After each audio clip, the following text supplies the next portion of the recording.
আসসালামু আলাইকুম ওয়া রাহমাতুল্লাহি ওয়া বারাকাতুহু। ইন্নাল হামদালিল্লাহ নাহমাদুহু ওয়া নুসাল্লি আলা রাসূলিহিল কারীম। আম্মা বা'দ। আল্লাহ পাকের নিকট লাখো কোটি শুকরিয়া যে মহান আল্লাহ তাআলা আমাদেরকে পবিত্র শুক্রবার জুমা নামাজ আদায় করার জন্য মসজিদে আসার মতো তৌফিক দান করেছেন। এই জন্য মহান আল্লাহর নিকট শুকরিয়া আদায় করি আলহামদুলিল্লাহ। আজকে শাওয়াল মাসের শেষ শুক্রবার।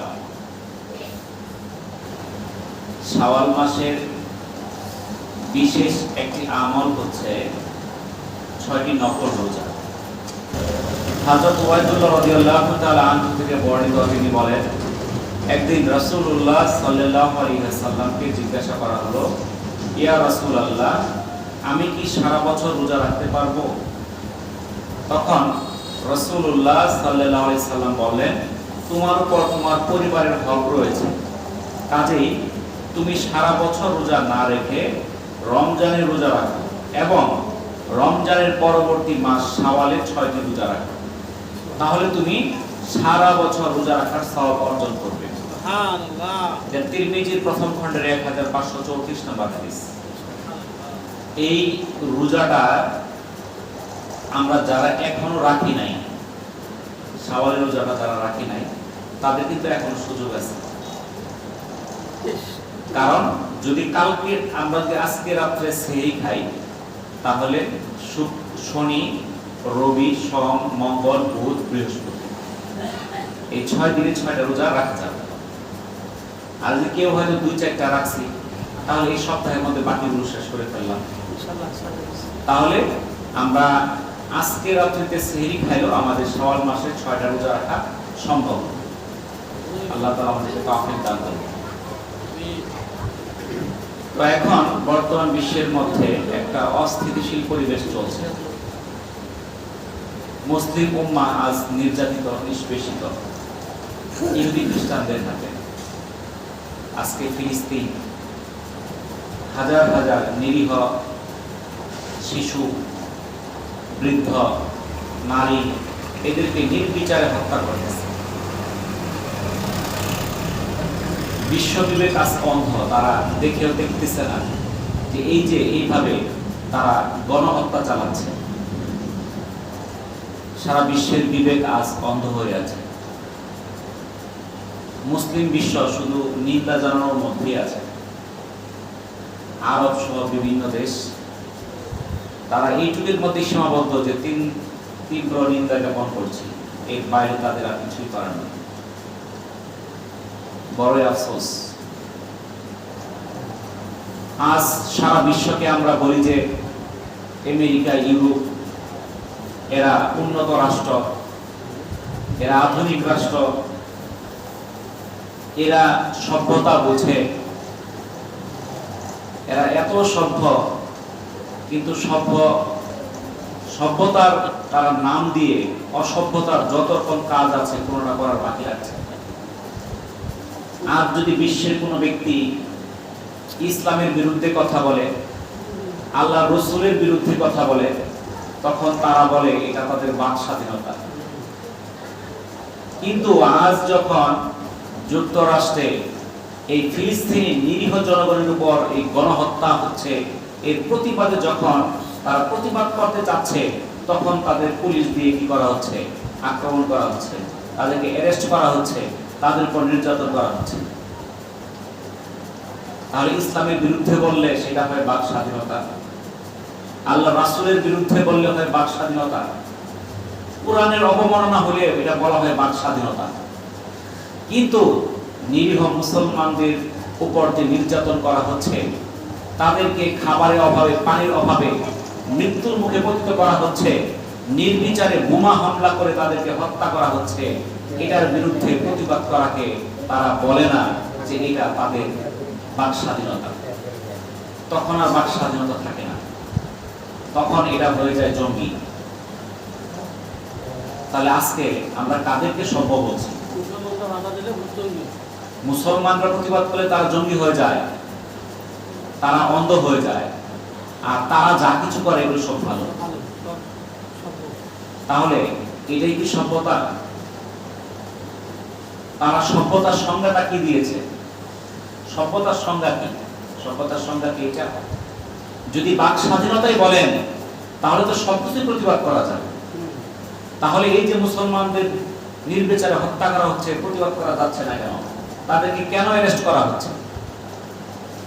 আজকে সারা পৃথিবীর যে কোনো জায়গায় যদি একটা অমুসলিমদের উপর যদি হামলা করা হয়, সবাই উঠে পড়ে লেগে তাকে ধ্বংস করতে হবে।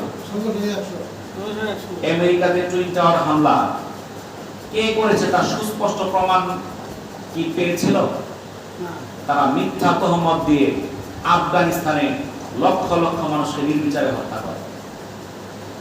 ইরাকে সাদ্দামের কাছে পারমাণবিক বোমা, জীবাণু বোমা ইত্যাদির অনেক মিথ্যা অপবাদ দেওয়া হয়েছে। সে এমন কিছু অস্ত্র তৈরি করেছে যেগুলো সারা বিশ্বকে ধ্বংস করে দেওয়ার জন্য যথেষ্ট। তারা এই অপবাদে ইরাককে ধ্বংস করেছে, লক্ষ লক্ষ নিরীহ মানুষকে হত্যা করেছে, কিন্তু তারা প্রমাণ করতে পারে নাই সেই ইরাকে একটা জীবাণু বোমা আছে, একটা পারমাণবিক বোমা আছে, তা প্রমাণ করতে পারেনি।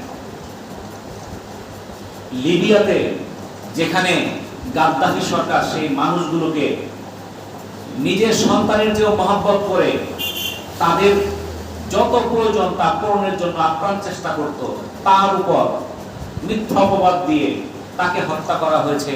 সেই লিবিয়াকে আজকে ধ্বংসের দ্বার প্রান্তে পাঠানো হয়েছে। সিরিয়া যেখানে সেই ইহুদিবাদ জায়নবাদী যারা, তারা তাদের মধ্যে বিশৃঙ্খল পরিবেশ সৃষ্টি করে সেই সিরিয়াকে আজকে অভাব আর দুর্ভিক্ষে পতিত করেছে। এরকম ভাবে সারা বিশ্বের মুসলিম যে দেশগুলো আছে সেগুলোর মধ্যে সেই ইহুদিদের কিছু এজেন্ট আছে, কিছু লোক আছে যাদের কাজ হলো মুসলিমদের মধ্যে বিভেদ তৈরি করা। এক মুসলমান আরেক মুসলমানের সঙ্গে কি করে দ্বন্দ্ব বাঁধানো যায়, কি করে যুদ্ধ বাঁধানো যায়। যে সরকার থাকে তার বিরুদ্ধে একটা দলকে তৈরি করে, বলে কি তোমাদের সরকার ভালো না, তোমাদের চাওয়াকে কি করে না, পূরণ করে না, অতএব তার বিরুদ্ধে তোমরা কাজ করো, তোমাদের অস্ত্র লাগিয়ে দিব, তোমাদের টাকা লাগিয়ে দিব, তোমরা যা চাও তাই দিব, তোমরা এই সরকারের বিরুদ্ধে কাজ করো। আবার সরকারকে যায় একদল বলে তোমাকে যে যারা আক্রমণ করতেছে, এই যে যারা বিরুদ্ধাচরণ করতেছে, তুমি তাদেরকে দমন করো, কারণ নয়তো তোমার গতি কিন্তু থাকবে না। এরকম ভাবে চক্রান্ত করে প্রত্যেকটা মুসলিম দেশে তারা বিভিন্ন এই গণহত্যার কার্যক্রম পরিচালিত করে আসছে। তারা নিজেরা হত্যা করতেছে, তারা এক মুসলমানকে দিয়ে আরেক মুসলমানকে হত্যা করাচ্ছে, কিন্তু আমরা বুঝতে পারছি না, আমরা এখনো ঘুমিয়ে আছি। আমাদের এগুলো ভেবে ভাবা দরকার। আপনি দেখেন ফিলিস্তিনে যেখানে গুটি কয়েক ইহুদিকে কি করা হয়েছে, অপহরণ করা হয়েছে, জিম্মি করা হয়েছে। জিম্মি কিসের জন্য করা হয়েছে? যে নিরপরাধ মুসলমানদের যে বছর পর বছর কারাগারে তাদেরকে নির্যাতন করা হচ্ছে, তাদেরকে মুক্তি দেওয়া হোক এই উদ্দেশ্যে। যেই সকল ইহুদিদেরকে জিম্মি করা হয়েছে এদের অনেককেই ছেড়ে দেওয়া হয়েছে, মুক্তি দেওয়া হয়েছে। যারা মুক্তি পেয়ে গেছে তারা সেই দেশে গিয়ে বলেছে আমরা যদিও তাদের কাছে জিম্মি ছিলাম, কিন্তু তারা আমাদের একদিনও কষ্ট দেয়নি, তারা না খেয়ে থেকেছে, কিন্তু আমাদেরকে 3 বেলা খাবার দিয়েছে, তারা আমাদের কোনো কষ্ট দেয় নাই, অপমান করে নাই, লাঞ্ছিত করে নাই। তারা যাওয়ার সময় এমনও কিছু ভিডিও দেওয়া হয়েছে তারা কান্নাকাটি করে যাচ্ছে, তারা কিভাবে তাদের সঙ্গে ব্যবহার করেছে। আর সেই ইহুদিরা মুসলমানদের ধরে নিয়ে যায় আর তাদের দিনের পর দিন নির্যাতন করতে করতে দেখা যাচ্ছে যে সময় সময় অনেক সংখ্যক মুসলমানকে তারা হত্যা করছে। তারা মুসলমানকে মানুষ বলে গণ্য করছে না, তারা মানবতাবাদের কি দেখায় মুখোশ পরে আছে। সেই একজন দুইজন জিম্মিকে উদ্ধার করার জন্য তারা শত শত মুসলমানকে নির্বিচারে হত্যা করে তারা এগিয়ে যায়। তাদের কথা, একটা ইহুদি রক্ষার জন্য যদি 1 লক্ষ মুসলমান হত্যা করতে হয় তাতেও তারা পিছপা হবে না। তারা 1 লক্ষ মুসলমানকে তারা মানুষ মনে করছে, এটাই হলো তাদের মানবতার মুখোশ। আর আমরা বলি তারা উন্নত রাষ্ট্র, মানবতাবাদী রাষ্ট্র, তাদের মানবতা বোধ আছে, তাদের বাক স্বাধীনতা আছে। আছে কি তাদের বাক স্বাধীনতা? নাই। তাদের মধ্যে কোনো বিচার আছে, ন্যায় বিচার আছে? নাই। আন্তর্জাতিক একটা সংস্থা আছে যারা সারা বিশ্বের বড় বড় গণহত্যা সহ যদি একটা দেশ আরেকটা দেশের প্রতি অবিচার করে এবং বিচার করার মতো একটা সংস্থা আছে, সেই সংস্থা থেকে এই গণহত্যা কি প্রমাণ পেয়েছে, তারা এই ফিলিস্তিনে গণহত্যা হয়েছে তার প্রমাণ পেয়েছে, তার বিচারের জন্য তারা ব্যবস্থা নিচ্ছে। তারা এই ইসরায়েলের প্রধানমন্ত্রী বেনিয়ামিন নেতানিয়াহুর বিরুদ্ধে তাকে গ্রেফতারি পরোয়ানা জারি করেছে। কিসের জন্য? সে অপরাধী, সে হাজার হাজার নিরপরাধ শিশুকে হত্যা করেছে, হাজার হাজার নারীকে সে হত্যা করেছে। একজন শিশুর কি অপরাধ ছিল? সে কি যুদ্ধ করেছে? তাহলে এই গণহত্যা অপরাধের প্রমাণ পেয়েছে এই বেনিয়ামিন নেতানিয়াহুর বিরুদ্ধে, তার সেনাবাহিনীর বিরুদ্ধে। যখন তারা বিচার করতে চাচ্ছে তখন আমেরিকা প্রতিবাদ করছে, তোমরা তার বিচার করতে পারবে না। যদি বিচার করতে চাও তাহলে তোমাদের ভয়াবহ পরিস্থিতি হবে, তাদের পরিস্থিতি ভয়াবহ হয়ে যাবে। তাহলে যেখানে বিচার করা যায় না, একটা অপরাধের বিচার করা যায় না, গণহত্যার বিচার করতে দেয় না, তারা কিসের মানবতার মুখোশ পরে আমাদেরকে কি শেখাতে চায়? আমরা কি বুঝতেছি না? কিন্তু আমরা কিছুই বুঝি না। তারা মুসলমানদেরকে হত্যার খেলায় মেতে উঠেছে। কিভাবে মানুষকে হত্যা করতেছে? এখন পর্যন্ত প্রায় 35,000 মানুষ সেখানে হত্যা করেছে। প্রায় লক্ষাধিক লোক আছে আহত, হাসপাতালে পড়ে আছে, কারো হাত নাই, পাও নাই। আর সেই সমস্ত ফিলিস্তিনে লক্ষ লক্ষ লোক ক্ষুধায় তৃষ্ণায় তারা কাতরাচ্ছে, গাছের পাতা পর্যন্ত খাচ্ছে। এই পবিত্র রমজান মাসে তারা ঘাস দিয়ে ইফতার করেছে, এই ঘাস দিয়ে তারা সেহরি খেয়েছে। চিন্তা করে দেখেন, বুঝতেছেন? আর সেখানে তারা চোখ বন্ধ করে আছে। তারা কি করছে? এই ইউরোপ, আমেরিকা, যুক্তরাষ্ট্র, তাদের যারা আপনজন, আমেরিকার আপনজন, তারা জাহাজ ভরে ভরে অস্ত্র পাঠাচ্ছে, মিলিয়ন মিলিয়ন ডলার ছাড় করছে। কার জন্য? ইসরায়েলের জন্য। যা প্রয়োজন সবকিছু তারা দিচ্ছে। কিন্তু আবার বলে কি, আমরা গণহত্যা চাই না, ফিলিস্তিনে আক্রমণ করে ফেরা চাই না, তারা স্থল অভিযান চালাক এটা চাই না, তার অস্ত্র দেওয়া বন্ধ করে দিক, তাহলে তো হয়ে যায়। তাহলে তো বলতে হবে না, অটোমেটিক বন্ধ হয়ে যাবে। কিন্তু আমি বললাম তোমরা যুদ্ধ করো না, আবার যুদ্ধের জন্য যা সরঞ্জাম সব দিতেছি, সব পাঠাইতেছি, তোমার যা লাগে তুমি নিবা, তোমরা চিন্তা করো, তোমাদের সাথে আমি আছি। তাহলে তারা এই যে এক মুখে দুই কথা, সামনে বলে এক কথা, আরবদের কাছে যায় বলে আমি নিষেধ করেছি কি করার জন্য? যুদ্ধ করার জন্য। আমি নিষেধ করেছি স্থল অভিযানের জন্য, আমি নিষেধ করেছি রাফাতে আক্রমণ করার জন্য, নিষেধ করেছি গাজাতে আক্রমণ করার জন্য। কিন্তু তারা করে, এটা বুঝাইতেছে। কিন্তু তোমরা মুসলমান, তোমরা কি অন্ধ হয়ে আছো? তারা নিষেধ করছে, তাদের অস্ত্র থেকে আসতেছে, অস্ত্র তো সে আমেরিকা দিচ্ছে। তাহলে এই যে তারা এক মুখে দুই কথা, আমরা স্পষ্ট বুঝতে পারছি এগুলো কিয়ামতের ফিতনা। কারণ আমরা এগুলোকে মেনে নিচ্ছি, নীরবে মেনে নিচ্ছি। আমরা দেখছি তারা কিভাবে মুসলমানদেরকে হত্যা করতেছে, কিভাবে নির্যাতন করতেছে। আজকে কিন্তু দেখা যাক, যে কোনো দেশে একটা অমুসলিম হত্যা হোক, তার কঠিন বিচার হবে, প্রতিবাদ হবে, পত্র পত্রিকায় লেখা হবে। মুসলমান হত্যা হবে, কোনো বিচার হবে না, কোনো প্রতিবাদ হবে না, কোনো আন্দোলন হবে না। আজকে দেখেন ইন্ডিয়াতে, ওইখানে যত বিদেশি লোক আছে, যারা বহিরাগত আছে, তাদেরকে নাগরিকত্ব দিবে শুধু মুসলমান ছাড়া। আজ থেকে 200 বছর আগে, 500 বছর আগে ওর বাপ দাদা 14 পুরুষ ছিল ইন্ডিয়াতে। কিন্তু এখন মিথ্যা কয়, তোমার এইটা নাই, এই কাগজ নাই, ওই কাগজ নাই, অতএব তুমি ইন্ডিয়ান না। তোমার কোনো আধার কার্ড নাই, এটা নাই, সেটা নাই, তুমি ভালো এই দেশে, তোমার এই দেশে কোনো তোমার পরিচয় দেওয়া, তুমি চাকরি পাবা না, তুমি কিছুই পাবা না, তুমি দেশে তোমার কোনো অধিকার নাই। কেন? কারণ তোমার এই কাগজটা শর্ট আছে। এখন যদি আপনাকে বলে যে আপনার দাদা, তার দাদা, তার দাদা কোন জায়গাতে আছে, কাগজপত্র দেন, দেখাতে পারবেন? পাবেন? 200 বছর আগে আপনার পরিচয় কি বলতে পারবেন? গরু খায়, এই জন্য এই অপবাদে মুসলমানদেরকে হত্যা করা হচ্ছে। আর বিশ্বের মধ্যে সবচেয়ে গরু গোশত রপ্তানি করে ইন্ডিয়া। মুসলমানদেরকে যে সারা বিশ্বের এই ইহুদি নাসারা জায়নবাদী যারা, তারা যে নিষ্পেষণ করতেছে, এই চক্রান্ত আমরা টের পাচ্ছি না। তারা এমন ভাবে মুসলিম বিশ্বকে কব্জা করে ফেলছে, আমরা তাদের কাছে নতজানু হয়ে গেছি, আমরা তাদের দাসে পরিণত হয়ে গেছি। আল্লাহ তাআলা মুসলমানদেরকে সারা বিশ্বের রাজত্ব দেওয়ার জন্য যা দরকার সব দিয়েছে, কিন্তু আমরা নতজানু, পরাজিত। আমরা মনে করি যে তারা যদি আমাদেরকে সাহায্য না করে আমরা মারা যাব, কিন্তু মূল ক্ষমতা তো আমাদের কাছে। মুসলিম বিশ্ব যদি মনে করে যে না, আমরা তাদেরকে আমরা বয়কট করব, তাহলে তারা একটি বছর টিকে থাকতে পারবে না। সারা বিশ্ব চলার জন্য যা দরকার মূল হাতিয়ার হলো পেট্রোল, ডিজেল, তেল, যেটা বলি। এটা সম্পদের, এই সম্পদের মালিক কারা? মধ্যপ্রাচ্য। আজকে যদি মধ্যপ্রাচ্য থেকে তেল যায় না যায় ইউরোপে, না যায় আমেরিকায়, না যায় যুক্তরাজ্যে, তারা কি দিয়ে যুদ্ধ করবে, কি দিয়ে অস্ত্র করবে? এই যে আজকে যেখানে ইসরায়েলে কি হচ্ছে, তারা বিমান উঠাইতেছে আর বোমা ফেলতেছে ফিলিস্তিনে, গাজাতে, রাফাতে, এই যে ফেলাইতেছে বোমাগুলা। এই বিমানটা উঠানোর জন্য তেল লাগে, এই তেলটা কারা দিতেছে? আর একটা মুসলমান দেশ। ওটা কিন্তু হিন্দু দেশ না, বৌদ্ধ দেশ না, খ্রিস্টান দেশ না, একটা মুসলমান দেশ দিচ্ছে, নেও, কি নেও, তেল নাও, আমার শুধু টাকা দাও, আমার টাকা হলেই চলবে, তুমি কারে মারবা আমার দেখার দরকার নেই।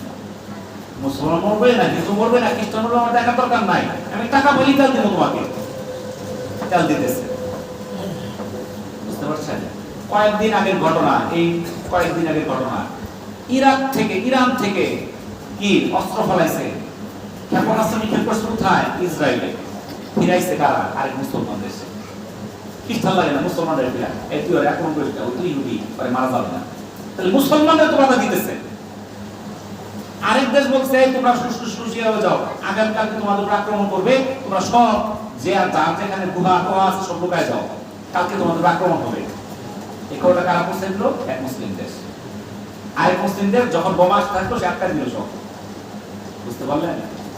তাহলে যখন মুসলমানরা ইহুদিদের মারতে যায় তখন সকল মুসলমান সেটাকে ফিরায়, কিন্তু মুসলমানদেরকে যখন ইহুদিরা মারে তখন বলে মারো, সমস্যা নাই, খালি আমরা নিন্দা জানাম, এইটুকুই আমাদের ক্ষমতা। বুঝতে পারছেন? তাহলে মুসলমানরা তাদের কাছে জিম্মি হয়ে গেছে। এই মুসলমানদের যে সম্পদ তেল, এই তেল যেভাবে তারা আছে এগুলো তারা কিনে নিতেছে, ইউরোপ আমেরিকা কিনতেছে, কি দিয়া? কাগজ দিয়া। তাদের সঙ্গে চুক্তি করছে ডলার ছাড়া এই তেল কিনা যাবে না। এই ডলার তারা ছাপাইতেছে কাগজ দিয়া আর দিতেছে। একটা কাগজের দাম কয় টাকা? এই কাগজ দিয়ে তারা তেল কিনতেছে। এই তেল নিয়ে তারা স্টক করতেছে, যেন যে অন্যদের তেল শেষ হয়ে যাবে, আমাদের যেন তেল শেষ না হয়। তারা মাটির নিচে বড় বড় কূপ বানায় সেখানে তেল স্টক করতেছে। 20 বছর 50 বছর যেন সারা বিশ্বে তেল শেষ হয়ে গেল, ওদের কাছে যেন তেল থাকে। কারণ তেল নাই তো ওদের সবকিছু নিষ্ক্রিয় হয়ে যাবে। আপনি চিন্তা করেন যদি আজকে আমাদের তেল না থাকে, এই রাস্তায় গাড়ি চলবে? এই ফ্যান চলবে? কি চলবে বলেন দেখি? কারেন্ট তো তেল দিয়ে উৎপন্ন করে, কোনটা গ্যাস দিয়ে উৎপন্ন করে, কোনটা কয়লা দিয়ে উৎপন্ন করে, কিন্তু লাগবে তো ওই জিনিসই। তার চলবে কিছু? তারা মূল সম্পদ। এখন তারা কি করতেছে? এই তেল বিক্রি করতেছে, এদিকে কি দিচ্ছে? একটা কাগজের ডলার দিতেছে। আবার এই ডলার দিয়ে তারা মাতবরি করবে, এটা তাদের সহ্য হবে না। এরা কি করবে? এদের দেশের মধ্যে দল তৈরি করবে, 2টা 3টা, শিয়া বানাবে, সুন্নি বানাবে, কুর্দি বানাবে, এটা বানাবে, সেটা বানাবে, মানে এক ডলারের দলের সঙ্গে যুদ্ধ করবে। তখন সরকার প্রধানকে বলবে, এই দেখো তোমাদের দেশের মধ্যে এত অস্থিতিশীলতা, তুমি ফিরাইতে চাই, তোমার অস্ত্র লাগবে, তুমি অস্ত্র কিনো, হয়তো তুমি ফিরাইতে পারবে না, তোমার গতি থাকবে না, তোমাকে মেরে ফেলবে। তখন বলবো অস্ত্র কোথায় পাবো? আমাদের কাছে আছে, কিনো। তখন তার অস্ত্র বিক্রি করবে। টাকা কই? ওই যে তেল বিক্রি করে ডলার, যেগুলো দিচ্ছিল ওগুলো আমার নিয়ে যাবে। ওদের সম্পদ ওদের কাছে। দিল কি? কিছু অস্ত্র। এক একটা অস্ত্র বিশ্বের মধ্যে সবচেয়ে বড় ব্যবসা হল অস্ত্র। একটা বোমা, একটা বিমান, এই যে ফিলিস্তিনের মধ্যে যে মার্কাভা ট্যাঙ্কগুলো, এগুলো কত কোটি ডলার দাম, এটা শুনলে আপনি আশ্চর্য হয়ে যাবেন। তাহলে একটা অস্ত্রের দাম হলো 1 কোটি টাকা, 2 কোটি টাকা, 5 কোটি টাকা, যেটা বানাইতে খরচ হচ্ছে 10,000 টাকা। তাদের উৎপাদন খরচ 10,000, বিক্রি করলে হতো 1 কোটি, আর লাভ কত হিসাব করে? এরকম লাভ আর কোনো ব্যবসাতে আছে? আপনার ব্যবসায় নেই। হাজার হাজার কোটি টাকার ব্যবসা করতেছে তারা অস্ত্র বিক্রি করে। তাদের কাছে, মুসলিম দেশের কাছে, কারণ ওদের মধ্যে দ্বন্দ্ব তারা বাধাই দিছে, কারণ অস্ত্র না হয়ে তারা ফিরে দিতে পারবে। তাহলে এদের টাকা কারা নিয়ে নিল? টাকা দিল, আবার ওদের টাকা ওরাই নিয়ে নিল, আবার এই অস্ত্র দিয়ে নিজেরা নিজেরা যুদ্ধ করে মারামারি করলো। তাহলে দেখতেছেন, তাহলে মুসলিম বিশ্বকে তারা কিভাবে কবজা করছে। ফিলিস্তিনের একজন হামাসের নেতা সে বলছিল যে আমরা যখন ছোট ছিলাম তখন ভাবতাম এই ফিলিস্তিনকে ইহুদিরা কি করে রাখছে, দখল করে ফেলছে, কবজা করে ফেলছে, কিন্তু এখন বড় হয়ে দেখতেছি আমরা এক ফিলিস্তিন ছাড়া সমস্ত মধ্যপ্রাচ্যকে এই ইহুদিরা কি করে ফেলছে, কবজা করে ফেলছে। একমাত্র ফিলিস্তিন ছাড়া সমগ্র আরবই এখন ফিলিস্তিন ইহুদিদের দখলে। আপনি দেখেন ইহুদিদের যে জিনিসপত্র, খাদ্য থেকে শুরু করে এমন কোন জিনিস নাই তারা সারা বিশ্বব্যাপী ব্যবসা করছে না। তাদের খাবারটা খাইতে হয় সারা মধ্যপ্রাচ্যের লোকে, কেন মুসলমানদের খাবার কি নাই? খাবে না। বিশ্বের যত বড় বড় হোটেল আছে, রেস্টুরেন্ট আছে, সব ইহুদিদের। কোকা কোলা, ফান্টা সব বিভিন্ন পানীয় ইহুদিদের। আমরা লাইফবয়, ইউনিলিভারের যত পণ্য দেখি, আমরা সাবান, তেল যা দেখি, ম্যাক্সিমাম ইহুদিদের পণ্য। ওগুলো আমরা ব্যবহার করি, যেগুলো ইহুদিদের না এগুলো ব্যবহার করি না, আমরা কিনি। কোন কোন পণ্যগুলো ইহুদিদের একটু বলুন। এখন এই ইহুদিদের পণ্য লিস্ট এটা অনেক লম্বা বলতে হবে। আমরা যেগুলো ব্যবহার করছি, ইউনিলিভার কোম্পানি, এর মধ্যে ওদের হাজার হাজার প্রোডাক্ট আছে। আপনি কয়টা নাম বলবেন? এই পেপসোডেন্ট, ক্লোজ আপ, হুইল, বিম, লাইফবয়, আপনার ফেয়ার এন্ড লাভলি, এরকম ওদের হাজার হাজার পণ্য আছে খালি ইউনিলিভার কোম্পানি। তাহলে এগুলো আমরা সব ব্যবহার করি। পেপসি, কোকা কোলা, ফান্টা এগুলো আমরা খাই, স্প্রাইট, 7 আপ, তাই না? পানি খাই, পানির নাম হলো কিনলে, আছে না? এখন আপনি খাবেন না, আরব দেশেরা তো খায়।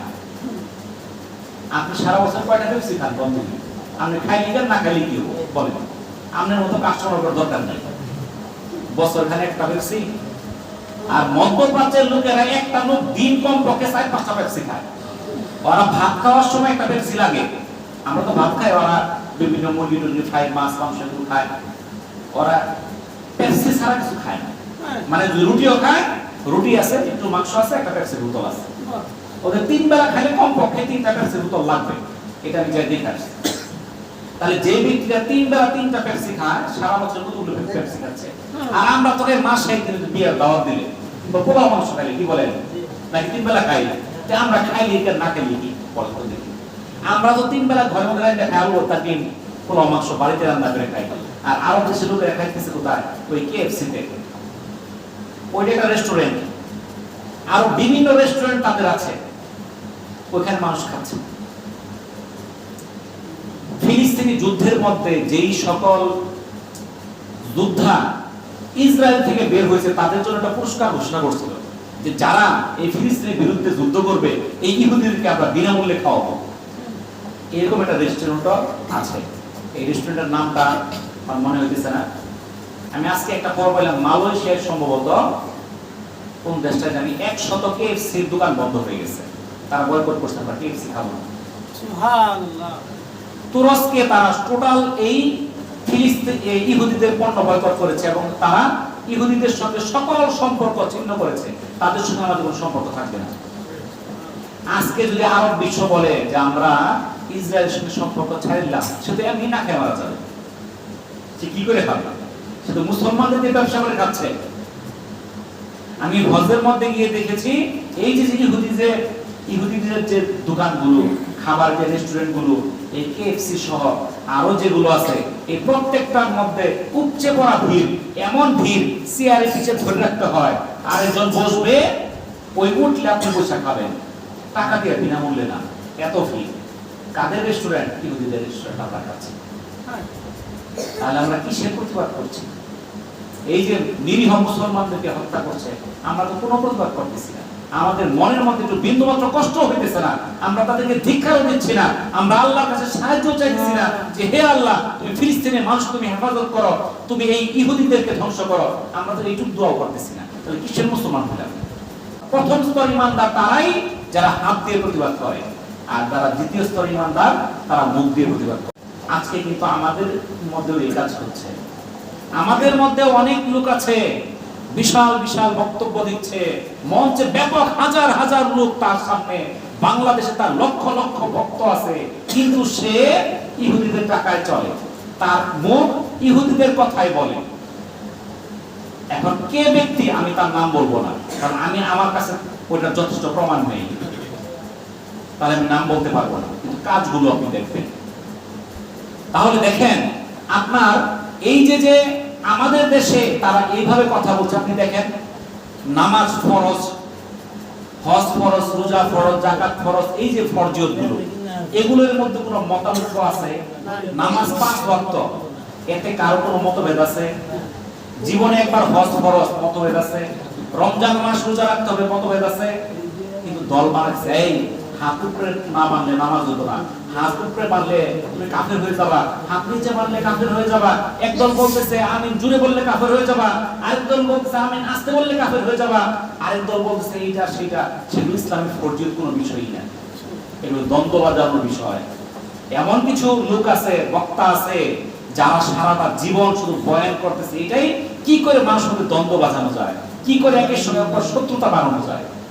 মঞ্চে মাইকটা নিয়েই বলতেছে আজকে যারা এটা করলো, আজকে যারা আমিন জুড়ে বললো, আজকে যারা 20 টাকার তারাবি বললো, আজকে যারা 8 টাকার তারাবি বললো, এইটা নিয়ে এখানে ফিতনা ছড়াইতেছে। তাদের কাজ হলো কি ফাইট তৈরি করা, তারা ইসলামের সমাধানের জন্য কাজ করে না। তারা তৈরি করে কি মুসলমানদের মধ্যে কি হোক, মারামারি হোক, দ্বন্দ্ব হোক, বিভেদ হোক। বুঝতে পারতেছেন? তারা কিন্তু আমাদেরকে সঠিকভাবে এটার জন্য না যে না জুমার মধ্যে 2 আযান দিব না 3 আযান দিব এটা সমাধান আসি, এটার জন্য না। তারা এই মতভেদ সৃষ্টি করতেছে মানুষের মধ্যে ঝগড়ার জন্য, মানুষের মধ্যে দ্বন্দ্বের জন্য, কিন্তু আমরা ওইটার পিছে আছি। আর ওই সকল বক্তার পিছনে আমরা মানুষ ঝাঁপায় করি, যদি শুনি যুবক বক্তা আসতেছে লক্ষ লক্ষ লোক সামনে, আমরা সাবধান হয়ে যাই। যারা মুসলমানদের মধ্যে বিভেদ তৈরি করে, যেই সকল বক্তা মুসলমানদের মধ্যে কি করবে, বিভেদ তৈরি করবে, তাদের বক্তব্য আমরা শুনবো না। বুঝতে পারছেন? তাদের কোনো আলোচনা আমরা শুনবো যারা মুসলমানদের মধ্যে বিভেদ করে, যারা 8 টাকা 20 টাকা নিয়া, আমিন জুড়ে বলা আস্তে বলা নিয়া, হাত উপরে ভাষা দিয়ে ভাষা নিয়া, এই জানি ইসলামের মধ্যে কোনো মতানৈক্য থাকতে পারে কিন্তু বিভেদ হওয়ার মতো নাই, এটা নিয়ে দ্বন্দ্ব হওয়ার কিছু নাই। আল্লাহ রসুল এক কাজ একাধিক ভাবে করলে প্রত্যেকটাই জায়েজ আছে, তো আমাদের মধ্যে কি সৃষ্টি করা হচ্ছে, বিভেদ সৃষ্টি করা হচ্ছে। এই জন্য আমরা সাবধান হয়ে যাই, আমরা যেন কোনো কারণে যেই সকল বক্তা এরকম আলোচনা করবে মুসলমানদের মধ্যে বিভেদ তৈরি করবে, আমরা তাদের কথা শুনবো না। আমাদের মূল কাজ ইসলামের যে ফরজিয়ত আমলগুলো, এগুলো আমাদের ছাড়া যাবে না। ফরজিয়ত আমল যেগুলো আছে, নামাজ, রোজা, হজ, যাকাত, আমাদের ধরে রাখতে হবে। নামাজ আমরা জানি ইসলামের ভিত্তি কয়টা? 5টা। 1 নাম্বার কালেমা, এটা আমরা সবারই আছে, এরপরেই তো নামাজ। তাহলে এই নামাজটা আমাদের 5 ওয়াক্ত মসজিদে হাজির হতে হবে, এটা আমাদের খেয়াল রাখতে হবে। আমরা যত বয়ানই শুনি না কেন, বয়ান শুনতে শুনতে সন্ধ্যা থেকে রাত হবে, আমি নামাজ পড়লাম না, এই বয়ানের কোনো ফায়দা নাই। আমাকে 5 ওয়াক্ত নামাজ পড়তে হবে। ইনশাআল্লাহ যারা আছেন এই ছোট বাচ্চারা সহ, এই বাচ্চাদেরকে আপনারা উৎসাহিত করবেন, এদিকে নিয়ে আসবেন, এই বাচ্চাগুলোকে নামাজি বানান। আমরা থাকবো না, এই বাচ্চাগুলো আমাদের জন্য দোয়া করবে। এই বাচ্চাগুলোকে মসজিদে নিয়ে আসবেন, আপনারা 5 ওয়াক্ত নামাজ পড়বেন, রমজান মাসে রোজা রাখবেন। যাদের উপর যাকাত দেওয়া ফরজ হয়েছে তারা যাকাত দিবেন, যাদের উপর হজ করা ফরজ হয়েছে তারা হজ করবেন। যদি কারো উপর হজ করা ফরজ না হয়, তারাও ইচ্ছা করলে অনেকে এখন মক্কা মদিনা যায়, অনেকে যায় আল্লাহর রাসূলের দেশটা যাওয়ার জন্য, উমরা করার জন্য, কম খরচে উমরাও করা যায়। যদি কারো উপর হজ ফরজ না হয়, ইচ্ছা করলে 1-1.5 লাখ টাকা খরচ করে উমরা করে আসতে পারেন। আল্লাহর রাসূলের দেশটা দেখে আসেন, আপনার অনেক জ্ঞান খুলে যাবে।